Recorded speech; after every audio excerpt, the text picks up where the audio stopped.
Bismillahirrahmanirrahim. Keluar sekejap tadi, tertinggal kitab pula. Bismillahirrahmanirrahim. Masya Allah tuan-tuan. Waalaikumsalam warahmatullahi wabarakatuh. Muhammad Nubli, Adib, Ustaz Muhammad Nazri, Jaz Hasbullah. Waalaikumsalam warahmatullahi wabarakatuh. Masya Allah kawan-kawan. Masya Allah, setia menunggu. Masya Allah, walaupun kadang-kadang Ustaz terlewat sikit seminit dua. Waalaikumsalam warahmatullahi wabarakatuh. Terus kita share dengan tujuan dua perkara untuk kita amalkan dan kita sampaikan. Untuk kita amalkan dan kita sampaikan. InsyaAllah dengan dua perkara tadi tuan-tuan boleh. Masya Allah. Untuk kita amalkan Nur Hisham Muhammad Nur, Masya Allah. Dan telah saya jelaskan sebelum ni, iaitu barang siapa yang mana dia memohon kitab lah, untuk beli kitab, dan jilid 1 lah, khususnya jilid 1, yang belum dapat kitab lagi, dia hubungi saya di WhatsApp saya tadi, di WhatsApp 019, bukan 017 yang baru tu, tak, 019. Dia WhatsApp di situ, di dalam yang biasa, nombor biasa, yang mana saya akan bincang dengan dia macam mana semasa program daurah nanti kitab tu ada dengan dia, kitab tu ada dengan beliau, ada dengan dia lah. Satu lagi ialah pada mereka-mereka atau pada sesiapa di antara tuan-tuan dan puan-puan yang belum mendapat mesej daripada admin Midrajul Fawatih, sila hubungi nombor 017 yang saya telah tampalkan di page saya tu, yang saya lekatkan di page saya tu, dengan perkataan saya sudah daftar. Ulangan, saya sudah daftar. Sebab yang saya hantar semalam 110 baru, 110 nombor, dan dia hampir 130, dia ada 110 saja, iaitu mungkin nombor dia macam mana dan sebagainya. Sebab tu saya kata tolong daftarkan, tolong hantar mesej kepada 017 untuk memudahkan pengurusan, insyaAllah. Bismillahirrahmanirrahim. Assalamualaikum warahmatullahi wabarakatuh. Subhanaka la ilma lana illa ma 'allamtana innaka antal alimul hakim wa la hawla wa la quwwata illa billahil aliyyil azim. Rabbi yassir wa la tu'assir wa tammim bil khair ya fattah wa bika nasta'in. Nahmaduhu wa nusalli wa nusallim ala rasulihil karim wa ala alihi wa ashabihil fatihina bihadihim ilal haqiqatil majada. Amma ba'du. Okey. Yang belum dapat mesej, yang belum dapat mesej, kalau yang sudah dapat mesej tu okeylah, tak payah hantarlah kepada 017 tadi. Tapi yang belum mendapat mesej daripada admin, yang belum dapat, tuan-tuan boleh menghantar kepada saya, admin Midrajul Fawatih 017, sebab kita buat satu nombor lain lagi. Boleh, insyaAllah. Jadi hari ini kita sambung kembali, iaitu kita sambung kembali bab dosa-dosa besar. Masa semalam baru kita mendefinisikan tentang dosa-dosa besar, tentang dosa-dosa besar. Okey. Iaitu kita telah binafikan apa itu tentang dosa-dosa besar lah. Dan sekarang ni kita pergi pula kepada kedua tanda-tanda munafik, iaitu pada muka surat 265, tanda-tanda munafik. Dalam bab ni, dalam bab pertama ni, dalam Kitabul Iman, babul kabair, bab dosa-dosa besar, dan bab dan tanda-tanda alamat munafik tadi ialah tanda-tanda munafik. Kedua ialah tanda-tanda kemunafikan. Apa maksud dia? Sifat nifak ialah seorang. Munafik itu daripada perkataan nifak lah. Nifak ialah seorang yang menyembunyikan sesuatu di dalam hatinya, Kalau dari segi ta'rif lah, dari segi bahasa, seseorang yang menyimpan sesuatu dalam hatinya, iaitu maksudnya dalam lain, luar lain. Maksudnya dalam hati dia lain, luar dia lain. Bisa contohnya orang munafik, dalam hati dia bukan Islam, dalam hati dia lain, dan di luar dia lain. Munafik, nifak terbahagi kepada dua bahagian. Satu nifak i'tiqadi, dan satu lagi nifak amali. Dua, nifak i'tiqadi dan nifak amali, secara amali, secara praktikal.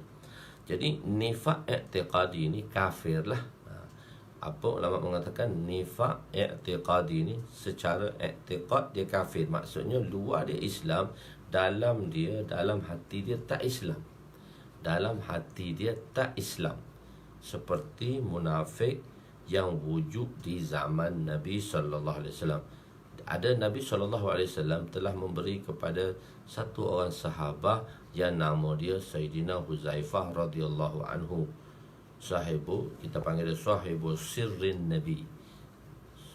Mereka orang yang menyimpan rahsia Nabi secara rahsia. Jadi Nabi telah bagi nama orang munafik kepada beliau, iaitu Sayyidina Sayyidina Huzaifah radhiyallahu anhu, seramai 300 orang. Jadi 300 orang ni dalam hati dia memang i'tiqad dia bukan Islam. Dia bukan beriktikad Islam, dia salah. Dalam hati dia kafir, cuma dia tunjuk luar sahaja Islam, yang diketuai oleh Abdullah bin Ubay bin Salul. Ini ketua munafik, Abdullah bin Ubay bin Salul. Abdullah bin Ubay bin Salul ni dia satu orang ketua lah. Di Madinah adanya dua golongan yang besar, iaitu golongan Aus dan Khadraj. Aus dan Khadraj. Jadi ketua sahibul Khadraj, ketua Khadraj Sa'ad bin Ubadah, Sayyidina Sa'ad bin Ubadah, iaitu ketua Khadraj. Ketua Aus pula Sayyidina Sa'ad bin Mu'az. Sayyidina Sa'ad bin Mu'az tu Sa'ad bin Ubadah, dua-dua Sa'ad, Aus dan Khadraj. Sahibul Khadraj Sa'ad bin Ubadah, Sayyidina Sa'ad bin Ubadah ni ketua orang-orang Khadraj, dan ketua orang-orang Aus ialah Sayyidina Sa'ad bin Mu'az radhiyallahu anhu. Dua-dua Sa'ad. Jadi Abdullah bin Ubay bin Salul ni pada peringkat awalnya ialah orang-orang Madinah telah berjanji untuk melantik dia menjadi ketua. Tetapi setelah orang-orang Madinah datang ke Mekah untuk membawa Nabi dan sanggup menerima Nabi untuk memeluk Islam, dan bila Nabi SAW sampai di sana, orang Madinah telah mengangkat Nabi lah sebagai ketua mereka, tetamu, dan mengangkat Nabi dengan ketua mereka. Sebab rombongan Madinah ni telah datang kepada Nabi SAW dengan 8 orang, telah berjumpa di Masjidil Khaif, tempat Masjidil Khaif sekarang ni, telah berjumpa dengan Nabi dan telah pergi mesyuarat dengan Nabi untuk membawa Nabi ke Madinah. Sayyidina Abbas radhiyallahu anhu, pakcik Nabi SAW, bersama dengan Rasulullah di dalam perjumpaan dengan orang-orang Madinah. Maka dia kata, Sayyidina Abbas, pakcik Nabi SAW, berkata kepada orang Madinah, iaitu bila kamu menerima anak saudara saya, bermakna seluruh orang Arab akan memusuhi kamu. Jadi adakah kamu sanggup untuk bersama dengan Muhammad, dengan anak saudaraku ni? Sebab bila kamu mengambil anak saudaraku dan membawanya kepada tempat kamu, dan seluruh Jaziratul Arab, orang-orang Arab akan memusuhi kamu. Kalau kamu tak sanggup, tak apa, kami orang-orang Quraisy, keturunan Quraisy ni, kami keturunan Bani Hashim dan Bani Hashim dan Bani Muttalib, Bani Hashim dan Bani Muttalib. dua golongan ini anak kepada dia ada 4 orang sebenarnya. Dia 4 anak tapi 2 lagi tu, 2 lagi saya terlupa nanti. Golongan Bani Hashim, Bani Muttalib saja yang bantu. Sebab itu dia dipanggil Ahlul Bait. Dari 2 lagi golongan adik-beradik juga, daripada daripada anak cucu Qusair tu, anak kepada tu 4 orang tapi dia tak membantu Nabi, dia tak dipanggil Ahlul Bait. Saya terlepas pandang ni, nanti saya rujuk balik 2 nama tadi, Bani mana? Bani Muttalib dengan Bani Hashim dan Bani Muttalib. Bani Abdul Manaf, Bani Abdul Manaf tak ada. Bani Abdul Manaf tak ada. Dan Bani apa satu lagi, dia 4 orang ni, dia adik-beradik tapi 2 orang keluarga ni bersama Nabi, membantu Nabi. 2 lagi keluarga ni tak membantu Nabi. Yang membantu Nabi itu kita panggil dia Ahlul Bait, walaupun dia adik-beradik. Bani Abdul Manaf adik-beradik dengan Bani Abdul Manaf. Abdul Manaf adik-beradik dengan Qusay, apa sebagainya. Cuma dia tak membantu Nabi. Okey, semua tu kita cerita semula bab tu. Nama-nama tu saya terlupa juga kadang-kadang. Zihin dia terlepas daripada pandangan. Okey. Jadi Abdullah bin Ubay bin Salul ni dia nak dijadikan ketua lah di Madinah. Tetapi setelah baginda sallallahu alaihi wasallam datang, maka Allahu Akbar, dia diketepikan. Sebab itu dia berupa dan dia nak balas dendam lah pada Nabi sallallahu alaihi wasallam, dengan sebab Nabi lah dia tak boleh jadi ketua. Dia dijatuhkan atau dia tidak diangkat untuk menjadi ketua. Jadi dia masuk Islam dan dia munafik. Dia menzahirkan Islam tapi dalam hati dia munafik. Dia ketua munafik, kita panggil dia Abdullah bin Ubay bin Salul. Anak dia juga bernama Abdullah bin Ubay bin Salul. Tapi seorang mukmin yang sejati. Telah kita ceritakan dulu kepada tentang orang-orang munafik. Walaupun tak ada iman, mereka ni tak ada iman, walaupun Nabi ijtihad Nabi yang silap tu, ijtihad Nabi yang khata' tadi, iaitu Nabi menjenazahkan Abdullah bin Ubay bin Salul tadi, yang mana turun daripada Allah SWT satu peringatan kepada Nabi. Ini saya telah ceritakan dahulu kan. Jadi 300 ni, lebih kurang 300 orang yang dimaklumkan kepada Saidina Huzaifah. Jadi munafik i'tiqadi ni kafir lah. Munafik i'tiqadi ni kafir lah.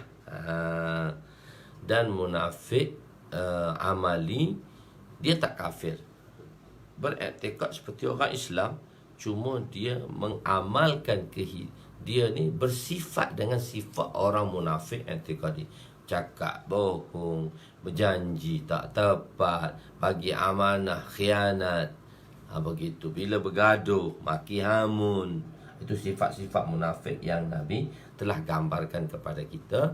Dan kalau kita orang Islam ada sifat macam tu, bermakna kita munafik lah, tapi munafik amali. Jadi sebab itu kita tak kata kau ni munafik ni. Kita sendiri tak tahu munafik ke tak. Adakah kita ni dalam golongan munafik amali? Kita sendiri pun tak tahu kita digolongkan dalam munafik amali. Sedangkan kita menuduh orang munafik. Bila bohong sikit, kau ni munafik. Jangan kata kat orang macam tu. Kita sendiri pun tak tahu lagi. Ada tak ciri-ciri munafik amali ni? Wayazubillah. Jadi munafik i'tiqadi ni sebenarnya dia orang kafir. Sebab tu ada ulama mengatakan orang munafik ni dicakap umum, dia tak spesifik, dia tak bahagikan. Orang munafik ni sepatutnya berkata orang munafik i'tiqadi. Tapi kita fahamlah orang munafik ni, dia kata masuk neraka yang terkebawah sekali daripada neraka orang kafir. Sebenarnya munafik itu bukan umum, munafik i'tiqadi. Sebagaimana firman Allah SWT, innal munafiqina fid darki asfali minan nar walan tajida lahum nasira, dalam surah An-Nisa ayat 145. Sesungguhnya orang munafik itu ditempatkan pada tingkatan terkebawah sekali. Neraka ni dia ada 7. Paling bawah neraka orang munafik i'tiqadi. Kita wadihkan dia sikit. Kita jangan umumkan munafik. Orang munafik ni neraka dia paling bawah daripada neraka orang kafir. Dan bila sebut munafik itu, dia tak jelas. Munafik i'tiqadi, iaitu munafik yang mana neraka dia ialah berada di bawah neraka orang-orang kafir. Allahu Akbar. Neraka dia tadi berada di bawah neraka orang kafir. Sebagaimana Allah Ta'ala kata, iaitu lapisan terkebawah, tingkatan paling bawah.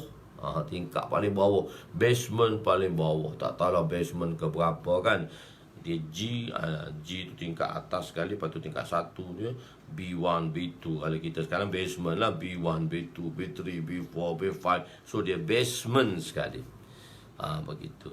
Dan engkau tidak sekali-kali akan mendapat sesiapa pun yang boleh menolong mereka. Dan Muhammad tak ada siapa boleh tolong mereka tadi, sebab mereka ini. Jadi al-munafik, orang-orang munafik ni, al-munafikin di sini ialah alif lam ahduz zihni. Alif lam kan kita ada kata ada 4 alif lam. Alif lam istighraqi, alif lam ahdu zahni, alif lam ahdu khariji, dan alif lam jinsiyah. Walaupun alif lam itu terbagi kepada 2, ma'rifah dan nakira. Alif lam ma'rifah, alif lam nakira. Sebenarnya alif lam tu menunjukkan ma'rifah, tapi dia juga memberi makna nakira dalam nahu apabila alif lam tu alif lam jinsiyah. Jinsiyah, ma'rifah nakira. Ma'rifah tu nama khusus, nakira tu nama umum. Jadi apabila diletakkan alif lam di bawah jinsiyah, maka itu dah menjadi nama umum, bukan nama khusus. Jadi 3 nama khusus, iaitu alif lam istighraqi, alif lam ahdu zihni, alif lam ahdu khariji. Jadi sini alif lam ahdu zihni itu mutakalim, ada dalam niat mutakalim. Siapa mutakalim? Di sini Allah Ta'ala lah nak mengatakan bahawa munafik di sini ialah munafik i'tiqadi. Orang munafik jenis ini yang jenis yang ada di zaman Rasulullah lah, datang menghadiri solat berjemaah di zaman Nabi kerana suasana iman yang wujud ketika itu. Oleh kerana environment Nabi telah buat bi'ah. Bi'ah ni dalam bahasa Arab. Kita dalam bahasa kita suasana lah, environment, Inggerisnya dalam environment. Oleh kerana dalam environment sahabat ni environment taat, environment orang ke masjid, orang Islam, iaitu orang Islam tu ialah namanya orang yang solat. Orang Islam tu lah orang yang solat. Orang Islam tu lah orang yang solat. Kalau orang tak solat, dia bukan Islam. Itu di zaman Nabi, itu fatwa di zaman dulu. Jadi orang Islam ni dia mesti solat. Kalau orang tak Islam, kalau dia tak solat, dia bukan Islam lah. Tapi itu dulu. Tapi zaman kita ni tak boleh nak kata macam tu dah. Sebab ramai orang Islam yang betul, yang Islam lah, tapi tak solat. Begitu. Khair, tak apa. Sedangkan orang-orang Islam sekarang ramai yang meninggalkan solat berjemaah, bahkan solat itu sendiri. Orang Islam mengata Islam, ramai tinggal sembahyang Jumaat, tapi environment cuma orang-orang munafik ni dia tak boleh pergi, dia tak pergi ke masjid pada waktu isyak dan subuh. Kenapa? Telah kita jelaskan dahulu bahawa itu masjid Nabi ni tak ada lampu. Tahun ke-9 baru ada lampu misbah dibawa oleh satu orang sahabat yang bernama Sayyidina Tamim Dari radhiyallahu anhu. Sayyidina Tamim Dari inilah yang berjumpa Dajjal di sebuah pulau. Dia daripada Iran. Dia bertolak daripada Iran dan dia orang-orang agama Majusi. Jadi dia bertolak nak sampai ke Rasulullah, naik kapal. Bila naik kapal, kapalnya di badai ombak selama sebulan, berada di dalam alunan ombak. Maka dia, sahabat ni Tamim Dari ni, dia belum masuk Islam lagi, dia telah terdampar di sebuah pulau. Nanti kita belajar bab Dajjal. Itu adalah dalam bab fitnah, iaitu dalam jilid ke-10 atau ke-9 nanti. Dalam jilid ke-9 Babul Adab, dalam jilid ke-10 Kitabul Fitan, kitab fitnah, iaitu dengan bermulanya kisah Dajjal. Ibnu Siyah dulu, kisah Ibnu Siyah, anak seorang Yahudi yang dikatakan oleh sahabat Nabi, dan Nabi sendiri mengatakan pada peringkat awal dia adalah Dajjal yang akan datang. Ibnu Siyah namanya. Ibnu Siyah anak seorang Yahudi yang berkahwin selepas 30 tahun baru dapat anak, yang mana anak Ibnu Siyah ni dia boleh membuat mentera, jampi mentera. Tapi dia masuk Islam akhirnya, sebab itu dinafikan. Sebab itu selepas itu dinafikan bahawa Ibnu Sayyad itu Dajjal. Yang Dajjal ini telah dijumpai oleh Tamim Dari di sebuah pulau yang mana kapal mereka dipukul ombak dan terdampar di sebuah pulau, dan dia berjumpa dengan jasusat. Jasusat ni penjaga pulau tadilah. Macam orang berbulu, muka depan belakang ni tak boleh nak bezakan, bulu penuh. Bawanya Tamim Dari ke sebuah gua. Dalam gua itu Dajjal telah diikat dengan rantai. Jangan bersambung kembali, sebab kita tak nak cerita Dajjal di sini. Maksudnya dia dah tengok Dajjal datang kepada Nabi, dan dia telah membawa Sayyidina Tamim Dari radhiyallahu anhu telah membawa satu lampu untuk diledakkan di masjid Nabi. Nabi telah doa kepada beliau, nawwarallahu marqadahu kama nawwarta hadzal masjid. Semoga Allah SWT memberi cahaya kepada kubur kamu sebagaimana kamu telah mencahayakan masjid ini. Jadi selepas 9 tahun baru masjid cerah. Masjid Nabi itu cerah, ada lampu. Jadi sebelum tu orang-orang munafik dia tak datang solat Isyak dan subuh kerana pada waktu itu dah gelap. Jadi dia rasa orang tak nampak, Nabi tak nampak, maka dia tak datang. Orang munafik jenis ini juga. Munafik amali.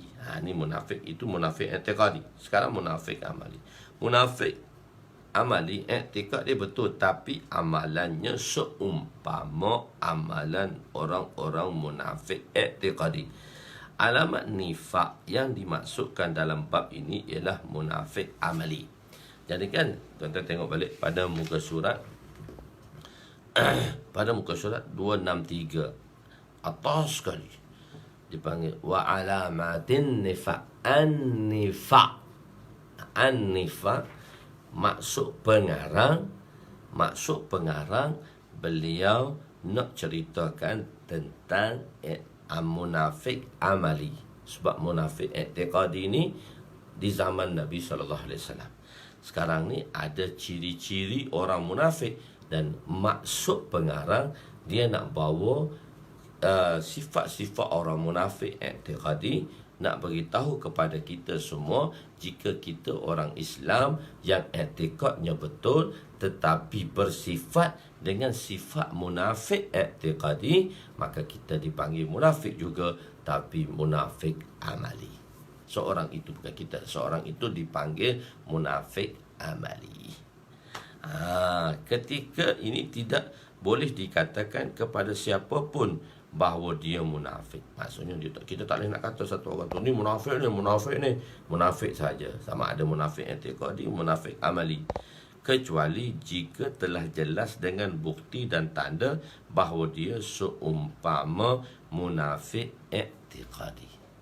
Tapi kalau kita dapat bukti jelas bahawa dia munafik i'tiqadi, sebagaimana telah berlaku pada zaman pada zaman pemerintah Nuruddin Az-Zingi, pakcik kepada Abu Ayyub, pakcik kepada Salahuddin Al-Ayyubi. Ni keturunan raja-raja Salahuddin Al-Ayyubi ni keturunan raja. Jadi pakcik dia ni Nuruddin, Raja Khalifah Nuruddin Az-Zingi yang memerintah di Syam. Yang pada masa itu dia memerintah di Syam no. Dia telah mendapat mimpi yang menyatakan berjumpa dengan Rasulullah. Rasulullah SAW berkata, selamatkanlah saya daripada gangguan ni. Dua orang ni dia bermimpi 2-3 kali, tapi mimpi kali pertama dia tak buat tindakan lagi. Syekh Nuruddin Az-Zingi ni tak buat tindakan lagi mimpi, tapi selepas 2-3 kali mimpi, maka dia memberitahu alamat mimpi ni betul lah. Maka dia telah memberitahu Gubernur Madinah untuk mencari 2 orang tadi. Jadi macam mana nak kumpulkan, nak pastikan, sebab ada 2 orang Yahudi telah datang ke Madinah, yang mana dia tadi mengatakan orang Islam dalam hati dia munafik i'tiqadi, bahkan dia kafir. Dia bersama orang Islam dan dia tunjuk ibadat macam orang Islam, tapi dalam hati dia munafik i'tiqadi. Jadi macam mana nak kumpulkan pada masa itu? Tak ramai beritahu Governor.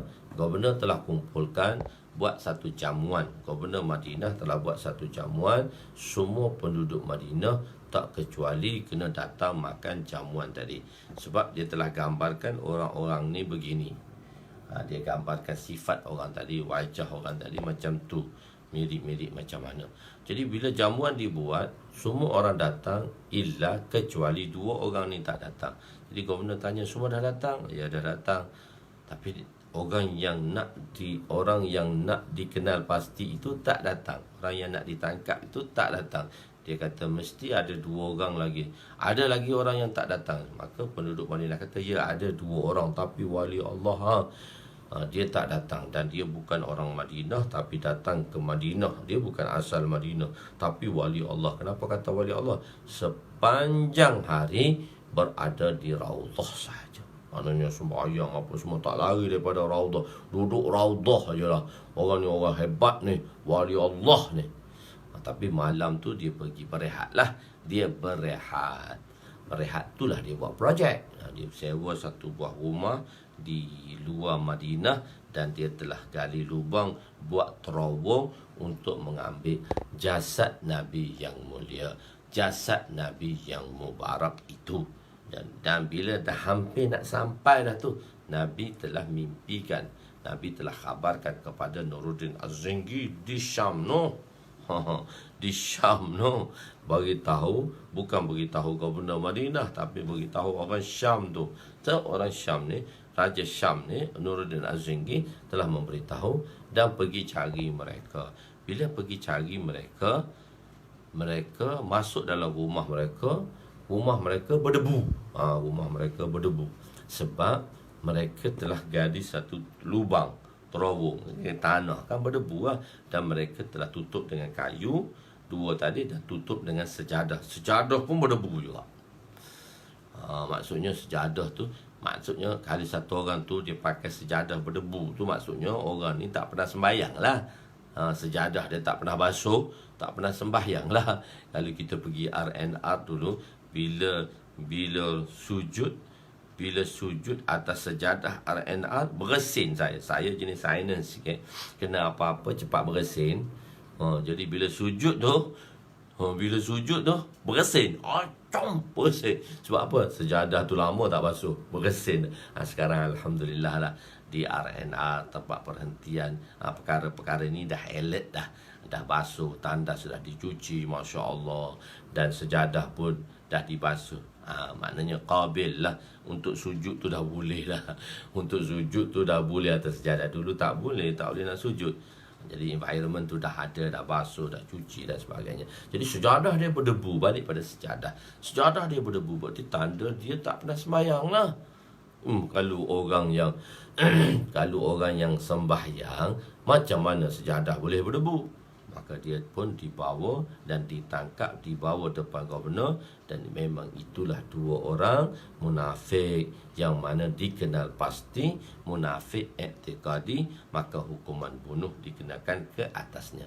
Jadi kalau ada sifat macam tu pada zaman kita ini, maka boleh diberikan hukuman. Tapi mereka yang melaksanakan hukuman tu bagi pihak pemerintah lah, bukan kita. Kita tidak boleh berada untuk dalam pihak pemerintah. Itu tengoklah dalam kitab tu sebagai mana kisah tersebut. Jadi di sini ialah i'tiqad itu betul, tetapi munafik amali. I'tiqad betul tapi amalannya seperti munafik i'tiqadi. Munafik, alamat nifak yang dimaksudkan di dalam bab ini oleh pengarang ialah munafik amali. Musannif ni, pengarang ni dah bawa hadis-hadis ni nak menggambarkan bagi beliau kata tak ada dah munafik i'tiqadi, maka adanya munafik amali. Sebab tengok dalam muka surat hadis yang terakhir sekali. Hadis terakhir dalam bab dosa-dosa besar, iaitu muka surat 292. Sebab tu kena ada kitab, senang. Saya kata muka surat berapa, tuan buka muka surat berapa. Sebab saya dah catatkan benda tu sedikit sebanyak, saya dah catatkan benda tu.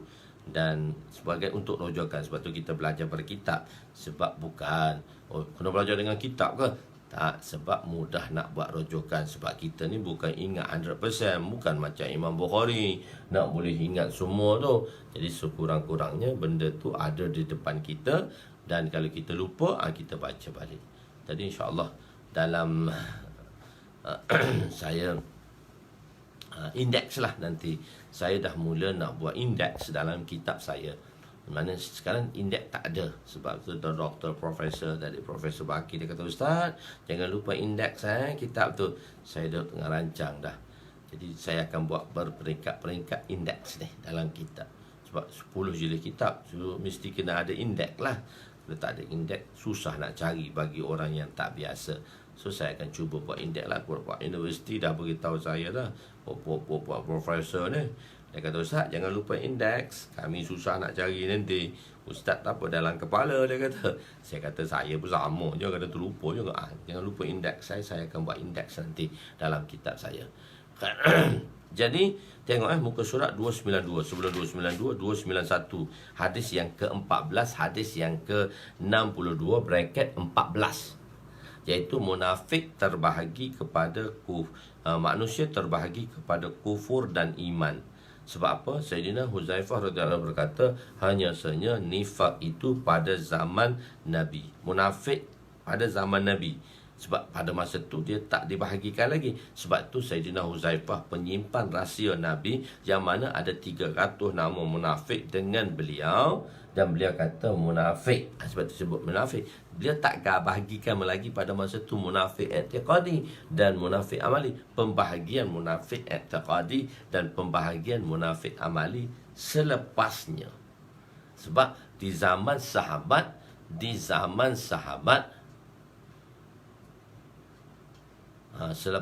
selepasnya, selepas di zaman sahabat, selepasnya lah baru dibahagikan munafik itu kepada 2 kategori, iaitu munafik i'tiqadi dan munafik amali. Kadang-kadang benda tu susunan dia lambat. Misal seperti susunan ilmu akidah. Ada golongan yang mendakwa, puak-puak yang mendakwa, dia kata akidah ni, sifat ilmu sifat 20 ni bid'ah. Sebab Nabi tak buat, tak ada zaman Nabi. Kita kata dah ada, cuma tak disusun. Jadi ulama 200 tahun, ulama-ulama mutakaddimin tadi, ulama-ulama salaf, iaitu daripada golongan mutakaddimin, telah menyusun kembali, menyusun tentang akidah. Jadi memanglah dia tak ada zaman Nabi susunan itu, tapi tanda dia secara ilmiah sudah ada tentang ketauhidan, cuma tidak disusun. Begitu juga saya nak tashbihkan di sini. Saya nak bawa tashbih saya di sini. Perumpamaan, tashbih tadi perumpamaan. Jadi pada masa itu, jadi oleh kerana pembaharuan dibuat, maka adanya tentang ilmu akidah disusun kembali. Begitu juga tentang munafik ini disusun kembali oleh ulama kebelakangan yang mengatakan munafik tadi terbahagi kepada 2, iaitu munafik amali dan munafik i'tiqadi. Maksud pengarang, beliau nak ceritakan tanda alamat munafik, yang mana apabila orang ada tanda, dia adalah munafik amali. Maksud pengarang, munafik ini ialah munafik amali, bukan munafik i'tiqadi. Tapi kata Sayyidina Huzaifah, munafik tu kafir. Tengok munafik di zaman Nabi. Dia kata hanya nifak ada pada zaman Nabi saja. Orang munafik ni hanya ada pada zaman Nabi. Tapi pengarang ni ialah kurung ke-8. Pengarang Mishkat ni dia dalam kurung ke-8. Itu zaman Nabi itu kurung pertama. Jadi zaman kurung ke-8 ni Apa yang dimaksudkan oleh pengarang ialah pengarang nak mencetuskan, mengatakan bahawa yang dia nak bawa dalam bab ini ialah tanda munafik, dan bila ada orang yang macam tanda ini, dia adalah munafik amali. Jadi maksud pengarang, munafik yang diberitahu, alamat nifak yang diberitahu oleh pengarang pada muka surat serat 263. So dia kata belakang depan. So saya nak suruh tuan-tuan faham benda ni. Tuan-tuan dah faham, cuma saya nak terangkan balik. Jadi kalau tuan-tuan nak terangkan balik tu mudah, tapi kalau tak boleh pun tengok balik video ni supaya dapat diterangkan. Jadi supaya dapat diterangkan sedemikian. Jadi tengok konsep kan, kita kata di situ maksud pengarang. Maksud pengarang ialah mana tu? Alamat nifak dalam 265 perenggan yang kedua akhir, munafik amali. Baris yang kedua iaitu alamat nifak yang dimasukkan dalam bab ini munafik amali. Dalam di sini, dalam hadis yang ke-291 ni, muka surat 291 ni, hanya ada dua sahaja. Di zaman Rasulullah ada 3 golongan. Selepas Rasulullah, Sayyidina Huzaifah kata hanya sahaja nifak itu pada zaman Nabi. Seolah penafian ni munafik secara umum, tapi penafian ini ialah munafik i'tiqadi. Bagi kita sekarang, bagi zaman beliau memang penafian secara umum, sebab di zaman Nabi satu jenis je munafik. Satu jenis je munafik. Tak dikategorikan, tak lagi dibuat kepada munafik amali dan munafik i'tiqadi. Tapi selepas tu ada dah munafik amali dan munafik i'tiqadi. Tuan-tuan jangan confuse. Sebab bila kita kata munafik, so dia ada kisam lagi. Dia ada lagi cetusan bahawa munafik mana? Munafik amali ke munafik i'tiqadi? Kalau di zaman Nabi tak apalah, hanya satu. So di benda tu dia i'tibar tu, laulal i'tibarat la batalatil hikmah. Jika tidak ada pengiktibaran, jika tidak ada sudut pandangan, maka terbatallah hikmah tadi. Maknanya cara penghikmatan tadi terbatal. Kena faham.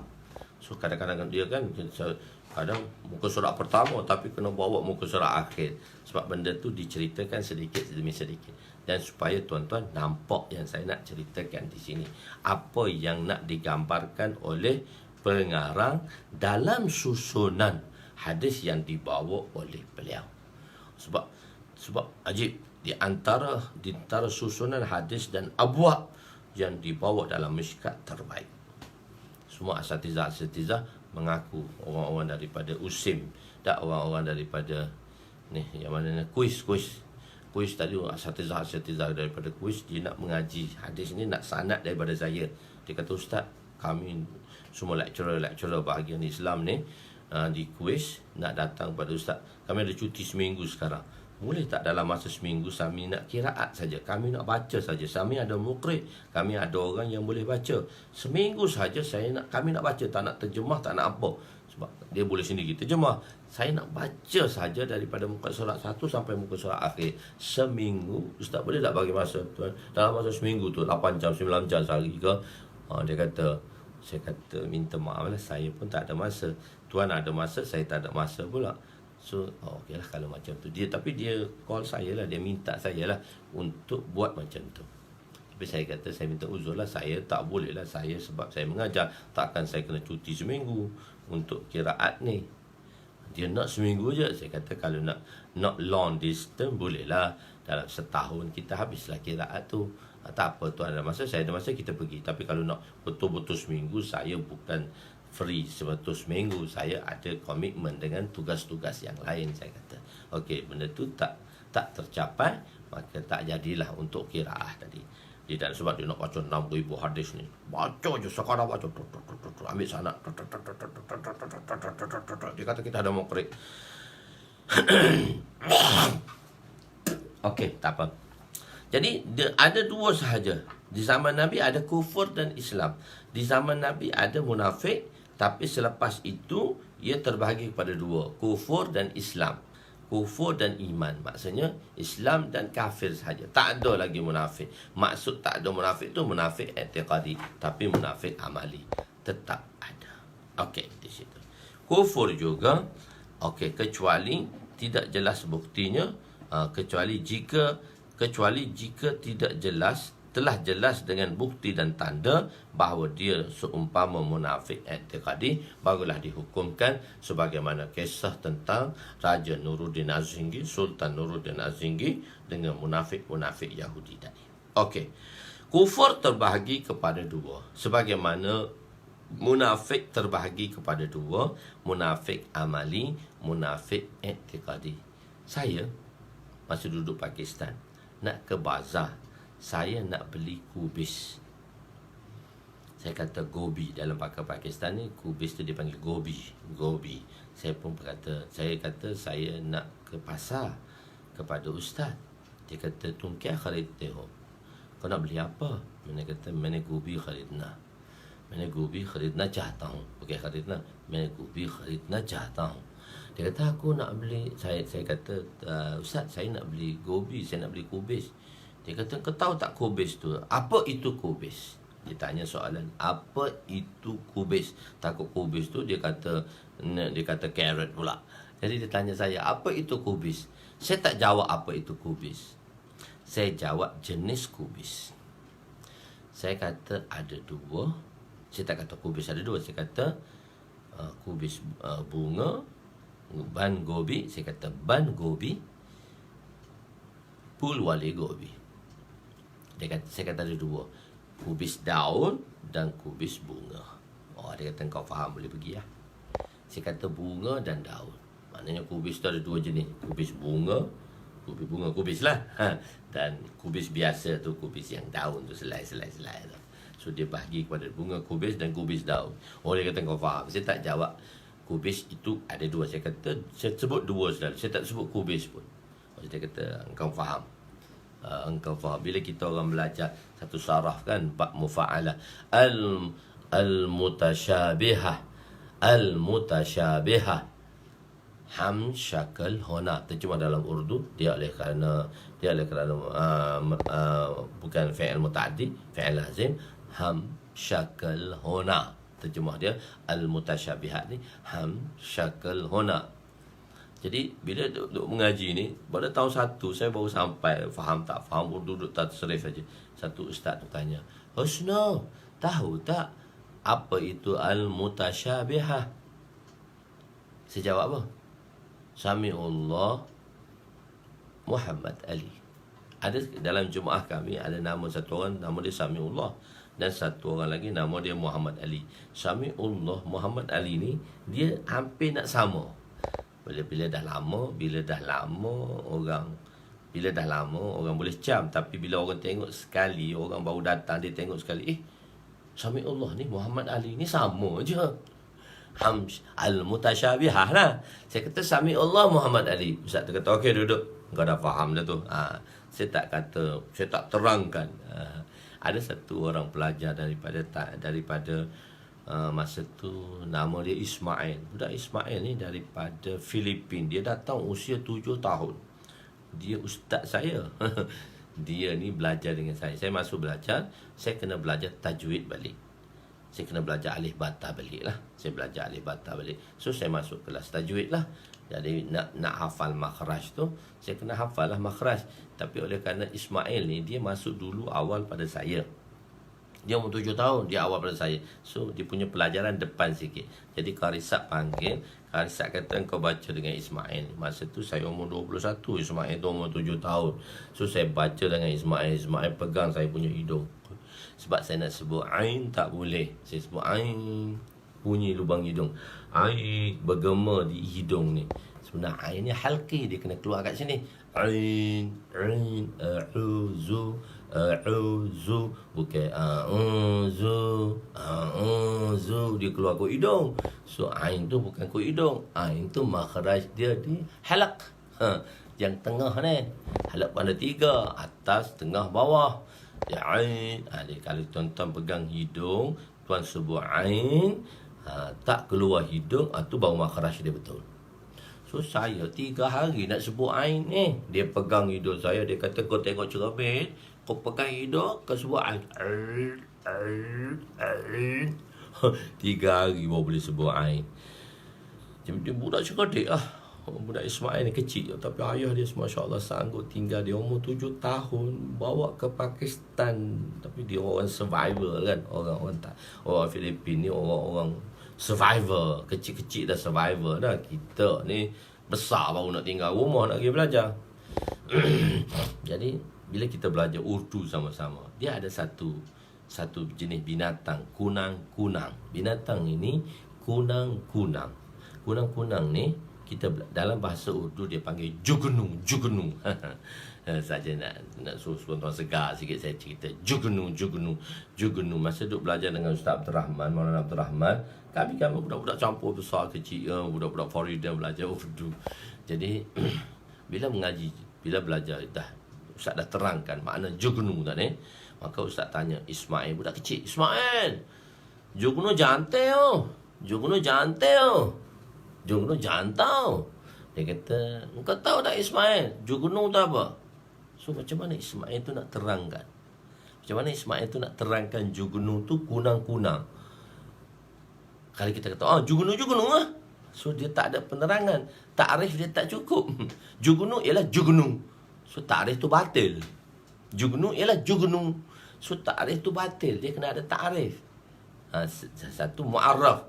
Mu'arraf ni benda yang kita nak ta'rif. Ta'rif ni pentakrifan. Misal insan, itu mu'arraf. Kalau kita belajar mantik, insan tu mu'arraf. Ta'rif dia haiwan natik. Haiwan mu'arraf. Insan mu'arraf. Haiwan natik mu'arrif. Iaitu ta'rif. Ta'rif atau mu'arrif. Arrafa yu'arrifu ta'rifan. Mu'arrif ismi fa'il yang memberi makna ta'rif.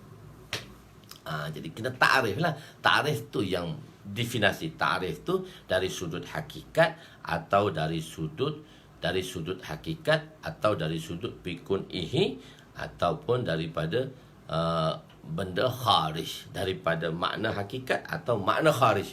Itu kena belajar mantik lah. Itu kena belajar mantik. Dan bukan belajar Urdu dengan belajar mantik dengan Arab lah. Mu'arrif insan. Apa itu insan? Insan ialah haiwan natik. Itu dalam ta'rif dia. Dalam bahasa Arab pula, bukan Urdu. Dalam bahasa Arab pula. Insan ialah haiwan natik. Jadi jugnu apa? Kena ta'rif lah. Dia kata maki, lalat. Jugnu tu kan macam lalat kan. Jugnu maki. Dia kata jiski piche beti. Dia kata lalat kat belakang dia ada lampu. Kunang-kunang kita terbang kan, kita nampak kunang-kunang tu bercahaya je macam bawa lampu. Dia kata lalat yang ada lampu kat belakang. Maka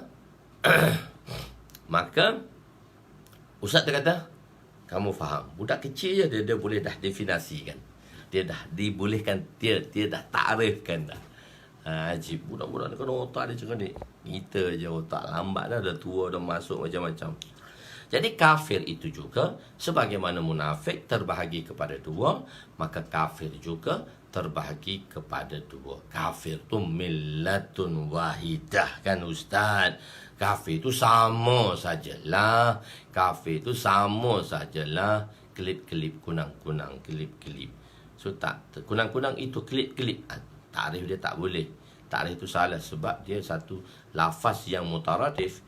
Maka lafaz yang mutaradif tidak boleh mentakrifkan satu perkara.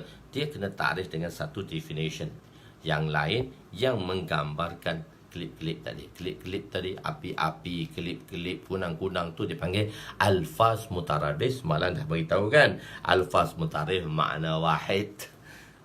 Kalau lafaz mustarak, satu lafaz yang mempunyai banyak makna. Kalau alfaz mutaradif, satu perkataan yang mana lafaz mutaradif, lafaz yang berbeza, maknanya satu. Dia panggil makna dia satu. Alfaz mutaradif, alfaz mutaradif, lafaz-lafaz yang berbeza tapi maknanya yang satu. Jadi tak boleh tulis. Kunang-kunang itu apa? Kelip-kelip dan api-api. Orang tak boleh faham. Dia kena terang lah. Sejenis lalat, semacam lalat, di belakangnya ada lampu. Baru takrif orang dapat. Jadi orang awam faham. Sebab kalau kita nak belajar, saya nak mengajar, saya mengajar pelajar-pelajar lain dengan saya mengajar tuan-tuan. Sebab tuan-tuan tak ada bentuk benda tu, saya kena terangkan satu-satu. Okey, tak apa. Sebagaimana pembahagian munafik kepada dua, pembahagian kufur juga kepada dua. So, saya bawa satu jumlah yang nak dibahagikan di sini. Kufur itu terbahagi kepada dua. Kenapa kufur itu dibahagi kepada dua? Kufur kan sama. Tak. Kufur ni dia dibahagi kedua disebabkan oleh sifat dia. Walaupun dia kafir, tapi sifat dia berlainan. Kerana sifat tadi, dia dibahagikan dua. Bagi kita, kenapa ulama bahagikan macam tu? Supaya apa? Supaya orang Islam tidak bersifat seperti orang kafir. Sebab tu dibahagikan kafir tu dua, munafik tu dua, dan kafir tu dua. Tidak, kafir kan sama je kafir ni. Tak, dibahagi kedua. Pembahagian itu kerana disebabkan oleh ciri-ciri dan sifat. Maka bila kita dah tahu sifat kafir ni begini, maka hindarkanlah daripada sifat itu. Kalau kita dah tahu dah sifat kafir ni begini, maka hindarkan daripada sifat. Bukan setakat saja kita hindar daripada kekufuran, tapi kita menghindari sifat yang membawa kepada kekufuran. Ira'atut tariq isal ilal matlub, itu hidayah. Itu makna hidayah. Teringat belajar syarah tahzib dengan ustaz. Ira'atut tariq isal ilal matlub, itu makna hidayah. Okey, tak apa. Jadi di sini kufur itu terbahagi kepada dua. Kafir inat, kafir inat. Inat, ain, nun, alif, dal. Inat. Yang bererti inat ni hatinya kafir inat. Hatinya menerima kebenaran Islam, tetapi luarannya menentang Islam. Hati dia terima Islam, tapi dia tunjuk dengan perbuatan dia tentang. Dia menerima hakikat Islam. Islam tu dia tahu benda tu baik, tapi dia menunjukkan sifat menentang Islam. Dia panggil ziddul Islam. Dia tentang Islam. Dia tentang Islam. Dia zid kepada Islam. Dia inat ni, inat maksud dia menentang secara luaran. Walaupun hakikatnya dia menerima, seperti Abu Lahab, Abu Jahal. Ni semua ni dia tahu Islam betul, tapi dia tentang. Dia tunjuk penentangan. Dia zid kepada Islam. Dia terima. Abu Jahal galiban dengan Abu Sufyan belum masuk Islam.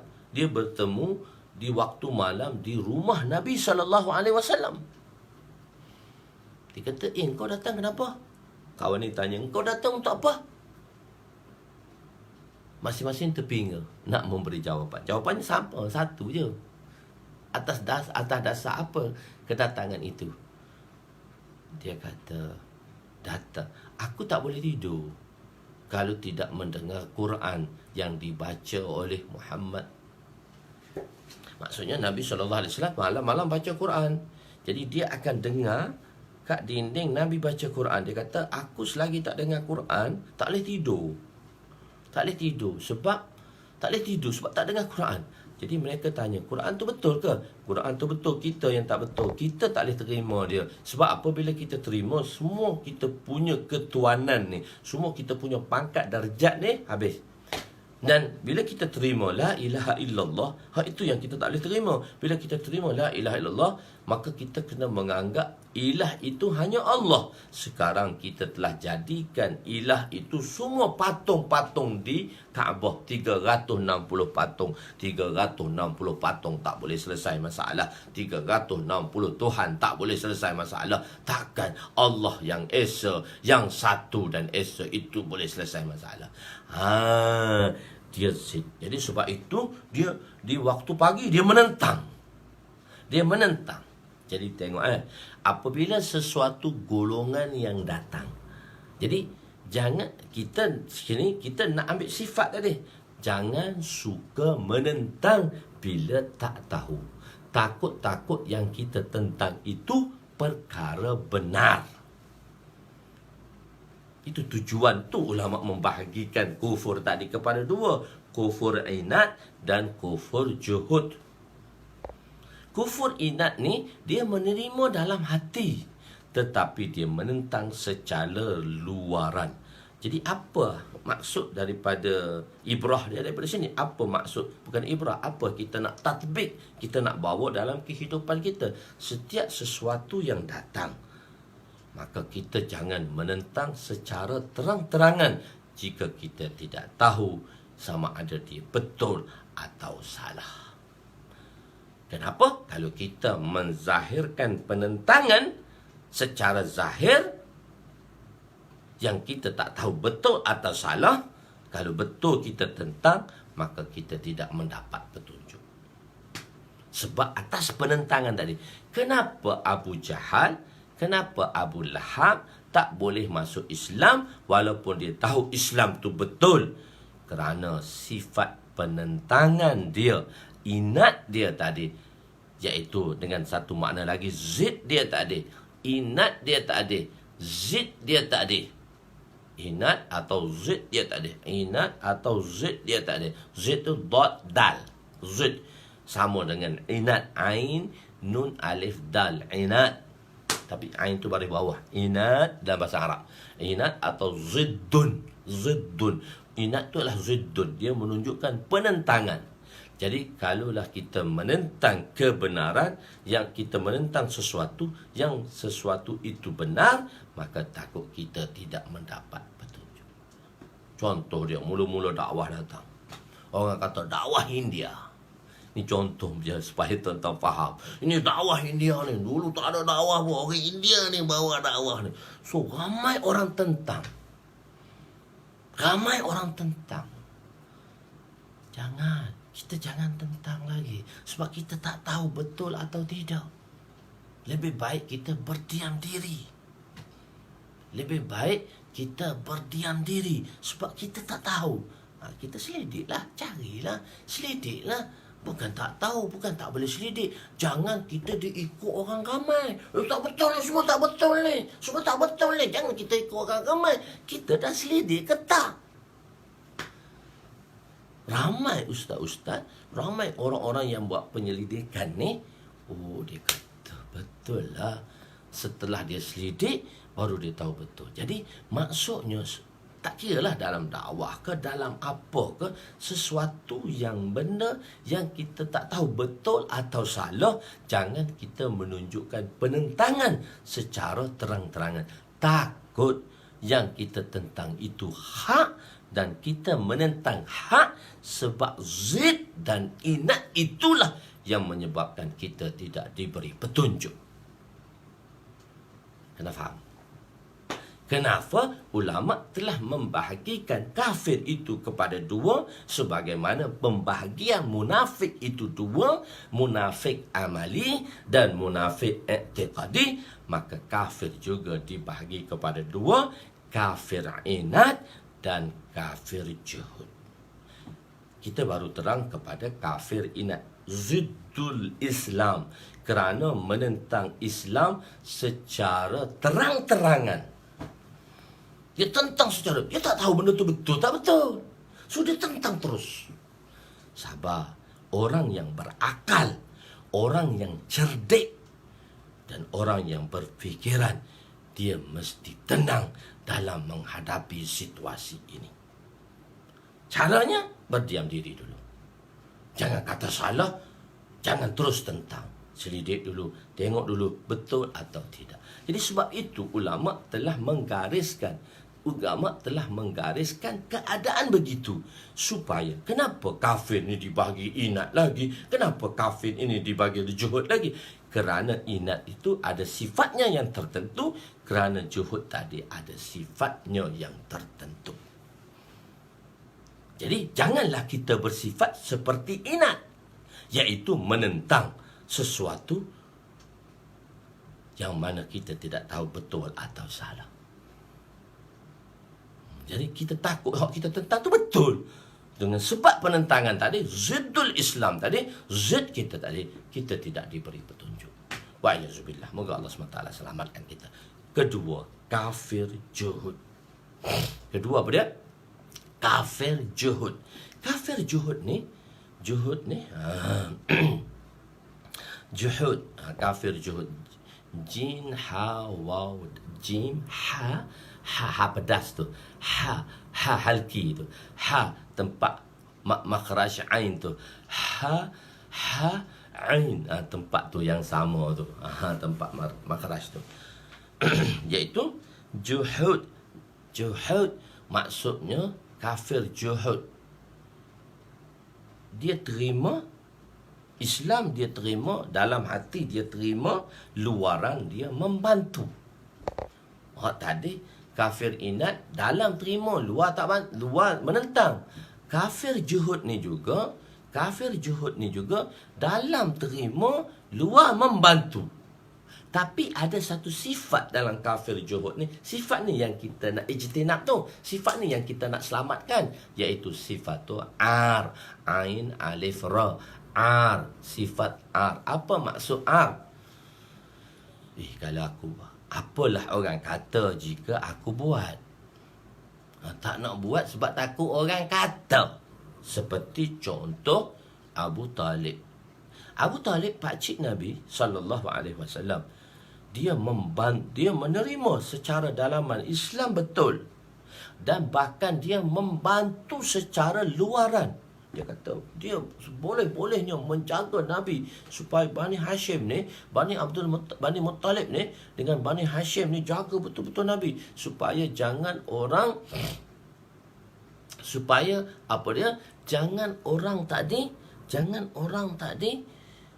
menganyanya Nabi ke atas jasad Nabi yang mulia. So dia beri defense sepenuhnya. Kepercayaan ada dalam hati dia, defense secara luaran pun ada dalam dirinya. Tapi ada satu sifat aja, juhud ni. Apa orang kata bila aku buat. Jadi bila Nabi SAW kan, kita tentang kisah macam mana Nabi telah talqinkan Sayyidina Osman, terlupa nak tanya kalimah al-kalimah tu. Perkataan al-kalimah tu kita dah jelaskan dalam kinayah. Kenapa Nabi sebut kinayah? Kalimah tu kalimah tauhid lah, kalimah la ilaha illallah lah, yang disampaikan pada pamanku dan pamanku tidak menerimanya kalimah itu. Dah kita jelaskan dah hadis tadi baru ni sebelum tadi. So dia ada kaitan satu-satu untuk pemahaman ni. Kaitan satu-satu untuk pemahaman dalam hadis ni. Sebab tu penting. Jadi tuan-tuan kena tengok balik, flashback balik belakang, tengok balik apa yang saya cakapkan untuk kemudahan saya menerangkan. Yang bagi hidayah itu Allah. Saya boleh bagi sedikit sebanyak pengalaman yang saya ada tu aja. Itu pun saya tak pandai. Okey. Bila Nabi SAW telah talqinkan Abu Talib kepada kalimah, Abu Talib tak nak ucap. Tapi sedih. Kenapa tak nak ucap? Kalau aku ucap, orang kata aku takut mati.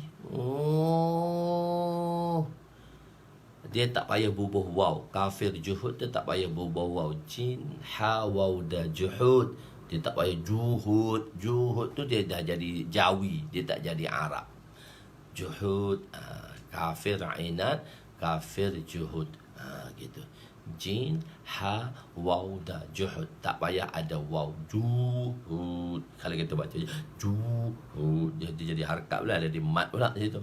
Okey, tak apa. Jadi ada sifat dia kata, nanti kalau aku ucap, orang-orang akan cemuh aku. Dia takut dua golongan yang mencemuhnya. Telah saya jelaskan, bagi orang-orang kafir, dia tak menghargai wanita. Dan dia tidak menghargai wanita, dan dia tidak menghargai kanak-kanak. Dan dua golongan ini, wanita dan kanak-kanak ini, bagi orang-orang kufar, orang-orang musyrikin dahulu, dan kebanyakan orang kafir, dia menganggap wanita ni, pada zaman dululah, wanita ni tak ada. Wanita ni tak boleh diterima syaur dia. Tak boleh diterima syaur dia. Wanita ni tak boleh terima syaur dia. Sebab tu Islam datang menaikkan hak wanita, tapi taklah letak di atas sebagai ketua. Tak boleh jadi ketua. Tapi Nabi memuji Aisyah kan. Wa kanati Aisyatu rijlatur ra'yi. Aisyah itu, makcik engkau tu, akalnya seperti lelaki. Idea dia tu berenas macam lelaki. Tapi dia tak boleh diletakkan sebagai ketua negara lah, sebab dia ada kekurangan. Telah kita bincangkan kenapa Presiden Amerika 45 tak ada seorang wanita pun. Okey, benda tu dia ada kaitan satu-satu dengan yang lain. Perbincangan kita ni ada satu kaitan dengan satu-satu dengan yang lain. Okey. Jadi Abu Talib ni dia ada sifat kalau aku ucap lepas aku mati, dia takut lepas dia mati dia dicemuh, dia ditomoh, dia dicemuh dan dia dicela selepas kematiannya. Lepas dia mati dia tahu apa dia kena celanya, tapi dia takut pada bayang-bayang. Kalau bahasa istilah kita, takut pada bayang-bayang. Nanti aku mati, lepas aku mati, wanita-wanita dan kanak-kanak berkata, oh Abu Talib, ketua Quraisy tu kan ucap juga kalimah dia. Kenapa ucap? Orang tanya dia. Sebab takut matilah, malu, kekal dengan kebodohannya. Tengah hari ni marah sikit kali kot. Kekal. Jangan kita berada dalam kebodohan. Kita tahu dah benda betul-betul, tapi kita lawan juga. Itu kita bodoh. Kita berada dan kita menegak kebodohan. So sifat ini kita mesti tinggalkan. Kafir inat dan kafir juhud. Kafir inat kerana zidnya menentang secara kerangan, dan kafir juhud kerana takut nak buat benda baik, takut orang kata. Okey, kita datang. Kafir terbahagi juga kepada dua. Kafir inat, hatinya menerima kebenaran Islam tetapi luarannya menentang Islam. Sifat penentangan zid ini lah menjadi penghalang antara seorang itu dengan Islam. Benda tu benda yang opposite. Dan kita katakan sifat-sifat munafik. Kenapa kitabul iman dibawa kitabul babul kabair dan amalan nifaq? Kerana munafik dan dosa besar ni dia adalah opposite kepada iman. Balik kita datang dia punya wajah tashbih tadi. Sebab dia nak faham wajah tashbih tu lain. Musyabbah bihi dengan musyabbah, dan nak faham wajah tashbih tadi. Ini wajah tashbih. Ini belajar dalam balaghah. Nak kenal belajar dalam balaghah. Ilmu balaghah pening. Nak tashbihkan musyabbah bihi dengan musyabbah tadi. Nak bawa musyabbah tu kena sama dengan musyabbah bihi dengan huruf tashbih dengan illah wajah tashbih. Ini dalam balaghah. Ilmu balaghah di atas ilmu ma'ani. Ilmu ma'ani paling payah sekali di dalam belajar. Ilmu balaghah ada 3. Ma'ani, bayan dan badek. Ilmu kecantikan bahasa Arab. Jadi kafir juhud. Oleh itu jangan sekali-kali menentang kebenaran. Ditakuti kita tidak akan diberi hidayah dan petunjuk. Di hidayah lagi. Contohnya seperti Abu Jahal dan Abu Lahab. Kafir kedua kafir juhud. Hati menerima, luaran membantu, tetapi tidak menerima Islam kerana ada sifat takut nanti apa orang kata, seperti Abu Talib. Oleh itu jangan kita bersifat Oleh itu hendaklah kita berdoa. Sebab tu ulama telah berdoa, buat doa, la amutu alal ar, la amutu alal ar. Ya Allah, janganlah aku mati dengan bersifat Janganlah aku mati dengan sifat Jadi 2 hari. Satu definisi babul kabair, dan satu lagi definisi iaitu alamatin nifaq. Boleh faham sikit sebanyak baru kita datang kepada hadisnya. Baru kita datang kepada hadisnya. Baru kita datang kepada hadisnya. Okey. Bismillahirrahmanirrahim. Fasal pertama, dosa yang paling besar. Fasal pertama, dosa yang paling besar. Saya ambil masa sedikit lagi.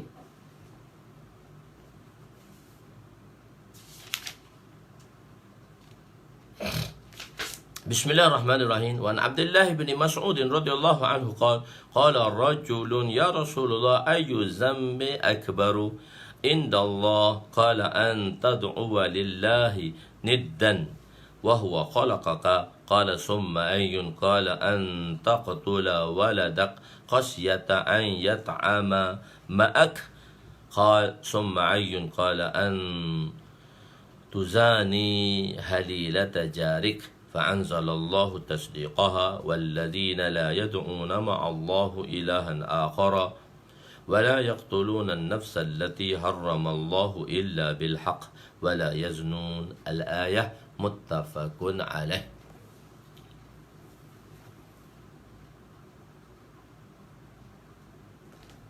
Dia tak termasuk dalam kafir juhud. Saya kata kita kan, kita Islam macam mana dalam kafir juhud. Cuma sifat tu kita kena hindarlah. Jangan tak terbuat sifat tadi, jangan tak terbuat benda tadi takut orang kata. Jadi kena hindarlah. Rugilah kita tak buat sebab takut orang kata. Nanti orang kata apa? Nanti aku buat, orang kata aku ni wali pula. Alah, nak tunjuk wali kena. Apa peduli apa orang kata? Buatlah. Jadi kita tak termasuk dalam orang kafir. Jadi kena faham tu. Saya kata kita tak kat nama. Tuan-tuan kata pula kat luar ni sifat ni. Tuan-tuan jangan tengok macam tu. Ni kau ni juhud ni. Ni juhud ni. Jangan kata kat orang. Benda ni untuk diri kita. Kita suluh diri kita je. Nak tanya tu tak apalah. Jadi kita tak termasuk dalam orang kafir. Bukan orang Islam lah. Tak buat bukan orang Islam lah. Kalau takut orang kata tak buat bukan Islam. Salah. Dia bukan Islam. Islam ni dia sudut lain pula. Akidah pula. I'tiqad pula. Maksudnya sifat tu kita kena hindar. Maksud saya di sini kita nak hindarkan sifat R tadi. Kita nak hindarkan sifat R tadi. Bukan kita nak kata orang tak buat tu takut. Tu dia bukan Islam. Itu tak boleh. Kita tak boleh menatijahkan begitu. Itu salah. Tak apa tuan-tuan tanya. Tapi saya kena jawab lah. Tidak, tapi tak boleh kita menatijahkan sedemikian. Kita tak boleh menatijahkan orang sedemikian. Cuma kita beritahu, kita kena hindarkan sifat R ni. Jangan malu dan segan. Jangan takut apa yang kita nak buat. Jangan. Jadi rugilah kita. Kita tak buat sebab kita malu, kita tak buat. Rugilah kita. So amalan pula dia ada dua kategori. Hak fardu, hak wajib. Kalau fardu tu lain hukum dia. Kalau fardu tu lain hukum dia. Kalau sunat tu lain hukum dia. Kalau mubah tu hukum dia lain. So dia kena bawa banyak lagi perbahasan itu. Dia tak boleh secara umum tak buat kerana takut, maka itu bukan Islam. Tak boleh secara umum macam tu. Dia tak boleh nak buat calculation macam tu. Tak boleh dia bukan Islam. Tak boleh. Salah. Konsep tu salah. Cuma saya kata tadi, sifat ini kita kena hindar. Supaya kalau kita hindarkan sifat ini, maka Allah selamatkan kita lah daripada menentang secara terangan benda yang hak. Dan Allah selamatkan kita lah. Jadi benda ni untuk kita protect. Bukan kita nak ijrakan, kita nak kata kepada orang untuk kita protect. Dan kita nak beritahu secara untuk kita protect diri kita, supaya jangan kita ada bersifat sedemikian. Boleh faham InsyaAllah. Semoga Allah Ta'ala fahamkan saya dan tuan-tuan lah. Okey, kita terjemah saja. Tak apalah, kita berhenti di sini sahaja dulu lah. Tak apalah. Nak masuk ni panjang pula perbahasan dia ni. Innalah hasanatul abrar. Okey, di sini saya nak pesan cuma satu saja pada mereka-mereka yang mana telah berdaftar. Saya sudah daftar. Saya telah hantar semalam. Saya dah buka satu akaun baru Facebook untuk kita untuk kita buat daurah nanti pada hari Sabtu dan Ahad. Dan saya telah hantar lebih kurang 110 nama. Dia sebenarnya 120 lebih, tapi 110 nama saya hantar. Mungkin kita kan terlalu banyak dengan nama dan alamat. Saya punya penyelia duduk tengah cari. Saya kata mana pendaftaran latest. Sebelum tu dia tak hantar-hantar lagi. Dia banyak kerja. Dia pun tolong saya je. Penyelia ustazah tu, isteri saya, penyelia dia Ustazah Hajar tadi, dia minta tolong, saya minta tolong pun dia tak boleh nak hantar lagi. So saya buat. Jadi saya dah hantar kepada 110 orang. Jadi saya dah tampal di wall tu. Jadi siapa yang mana tidak menerima mesej, siapa yang tidak menerima mesej, mungkin ada orang tu dia ada nombor, cuma dia tak ada, mungkin dia tak ada nombor WhatsApp atau macam-macam lah, apa kesilapan teknikal lah, tak kisahlah. Maknanya jika tuan tanya macam mana pula kesilapan teknikal, kesilapan teknikal secara umum, macam mana spesifik dia, kita tak jelaskan. Jadi boleh faham dah sekarang kan. Sebut munafik itu umum, macam mana nak jelaskan? Munafik ada dua. Begitu. Begitu juga sekarang penerimaan mesej tadi. Penerimaan mesej tadi, barang siapa tak terima, dari sudut mana kau dia tak terima, tak tahu. Dari sudut nombor dia salah ke, dari kita salah ke, tuan pada pihak tuan salah ke, kami salah ke, atau nombor tu tak ada WhatsApp ke, hanya nombor mesej saja, tak kisah. Maksudnya tak sampai dan tuan-tuan telah daftar, maka hubungi tadi, saya telah tampalkan di wall, hubungi dengan nombor hubungi dengan nombor apa dia, saya tak terima lagi. Tak apa Mi, hubungi nombor 017 tadi tu, 017. Mungkin kenapa tak sampai ke dia, jadi saya akan hantar balik untuk invite tuan-tuan pada peserta daurah kita. Itu sebab tu saya kata mesej dari WhatsApp ke mesej dari FB. Jadi maksudnya tuan-tuan tengok dari, sebab saya buka di FB, sebab tuan-tuan buka, tuan-tuan akan tengok FB saya, FB Midrajul Fawatir, bukan FB personal saya, tak, FB Midrajul Fawatir. Sekarang kita dah buat satu FB lagi. FB lah lebih mudah, orang tua ni pakai FB lah senang daripada pakai orang muda tu pakai IG dan sebagainya. Saya tak pandai, kita pakai FB lah senang, benda tu friendly dan evergreen. Friendly dan evergreen, begitu. Jadi pada mereka, jadi kalau orang yang Haji Manan ni bin Saad ni, kalau dia nak menyertainya, minta maaf lah, tak boleh lah kalau dia nak menyertai daurah kita, sebab dah tutup dah, dia 2 hari dah tutup dah. Jadi 2 hari dah tutup, 2 hari dah tutup. Jadi saya tak boleh, semalam saya buka 1 hari lagi lah. Jadi saya nak susun balik, takut nak susun saya jadi lambat. Jadi program kita hari Sabtu tergendala. Jadi siapa-siapa yang nak minta daftar hari ni tak boleh lah, sebab habis hari daftar tu hari ni, hari Selasa lagi malam tu habis daftar. Hari Rabu saya terima lagi lah, sebab bagi pihak saya, kalau bagi pihak pengendali saya, dia tak terima lah, dia dah tutup lah. Jadi saya terima macam tu. dan begitulah.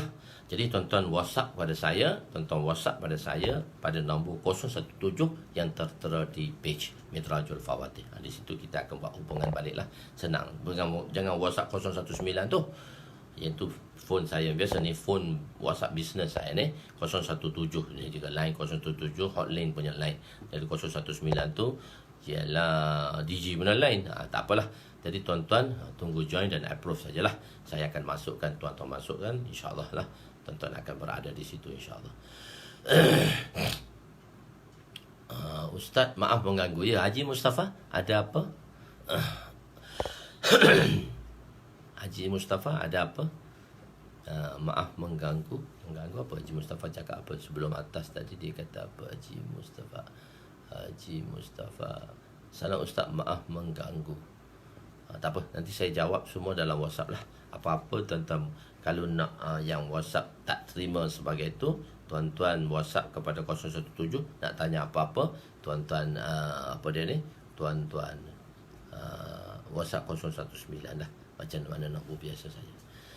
Maybe nama FB lain daripada nama diberi, nanti tak dapat akses. Dia sebab tu dah saya kata nama FB saya sebab tu saya menghantar melalui WhatsApp. Saya tidak hantar melalui FB lah. Sebab tu saya hantar melalui WhatsApp, dan orang WhatsApp sebab nama WhatsApp lain dengan nama FB. Sebab tu saya tak hantar melalui nama FB. Saya tak hantar FB ke FB. Saya hantar melalui FB saya tadi. Saya hantar melalui nombor phone tuan-tuan. Kalau nombor tu tak tally dan tuan-tuan dah itu, tuan-tuan WhatsApp lah pada saya. Tuan-tuan WhatsApp pada saya. Jadi sebab tu saya tak FB ke FB. Tidak, dia tak boleh nak akses lah. Dia tak boleh nak akses lah sebab nama FB lain.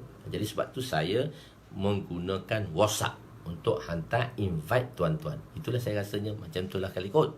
Saya hantar tuan-tuan untuk baik melalui WhatsApp dan tuan-tuan boleh masuk di situ. Begitu cuba nak masuk, kami akan bagilah, insya-Allah. Sebab kalau FB nama dia berbeza-beza, nama dia bertukar-tukar, boleh. Begitulah, saya rasa boleh faham, insya-Allah. Yang baik itu daripada Allah, yang kurang itu daripada kelemahan saya lah. أقول قولي هذا أستغفر الله العظيم لي ولوالدي ولجميع المسلمين والمسلمات وللمؤمنين والمؤمنات الأحياء منهم والأموات برحمتك يا أرحم الراحمين يا أول الأولين ويا آخر الآخرين ويا ذا القوة المتين ويا راحم المساكين ويا أرحم الراحمين اللهم اغفر لنا ذنوبنا ووسع لنا خلقنا وتجب لنا كسبنا وكنعنا بما رزقتنا ولا تزهب طلبنا إلى شيء صرفته عنا وصلى الله على سيدنا محمد وعلى آله وصحبه أجمعين والحمد لله العالمين. Haji Mustafa kata apa ya? Harap dapat bagi tahu new FB address dan better buat try run dahulu agar hari launching nanti tak ada masalah. InsyaAllah kita akan buatlah macam tu. Sebab tu saya buat awal sikit tu FB address. Saya sebenarnya tak kalau saya bagi tahu FB address, saya akan bagi tahu pada orang yang saya WhatsApp saja FB address. Sebab saya tak umumkan FB address ni. Itu maksudnya, saya tak umumkan FB address ni sebab semua orang boleh masuk, walaupun semua orang akan buat permintaan nak masuk, sedangkan dia tak daftar. Jadi dia daftar, saya tak masuk. Sebab audien kita yang datang ini ialah audien yang berdaftar. Sebab tu saya kata, jangan cakap jangan tulis panjang-panjang. Kalau tuan-tuan dah kata tak dapat WhatsApp daripada saya, tuan tulis saya sudah daftar. Itu bermakna saya akan tengoklah. Saya akan hantar mesej lah. Begitu maksudnya. Sebab saya tak nak umumkan benda tu. Wallahualam. Itu maksud yang Haji Mustafa kali kot. Saya pun tak tahu. Tak apalah. Lebih kurang lah sikit sebanyak. Wallahualam. Nanti apa-apa melalui WhatsApp ya.